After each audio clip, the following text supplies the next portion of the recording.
Et si ces images de stations-service à sec, de trains annulés, se reproduisaient dans quelques semaines? Un scénario que les syndicats n'excluent pas si le gouvernement maintient sa réforme des retraites. Dans le secteur pétrolier, la CGT a lancé un premier arrêt de travail de 24 heures le 19 janvier, puis de 48 heures le 26 janvier et de 72 heures le 6 février. Une grève reconductible qui pourrait, au bout de plusieurs jours, conduire à des problèmes d'approvisionnement en carburant. Nous, on ne vise pas la paralysie. Nous, on applique notre droit de grève, qui est le seul droit constitutionnel qui nous permet de montrer notre mécontentement dans des lois comme ça qui sont scandaleuses. Donc ensuite, les conséquences d'un éventuel mouvement, c'est le gouvernement, dans son entêtement, qui l'assumera.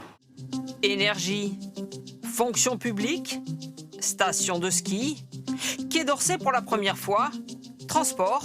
Dans ces secteurs, les syndicats s'organisent et les Français, eux, se préparent plus ou moins résignés. Je me suis organisée, je prends une journée de congé. Vous n'allez pas travailler? Je ne vais pas travailler. Je me suis organisé de la façon à faire du télétravail et de planifier mes rendez-vous en distanciel et pas en physique malheureusement. Même s'il doit y avoir des blocages, je pense que c'est vraiment nécessaire qu'on puisse se mobiliser tous. Pour ceux qui peuvent le faire, en tout cas, c'est important. Dans l'éducation nationale, certaines écoles pourraient rester fermées, selon les premiers recensements de ce syndicat.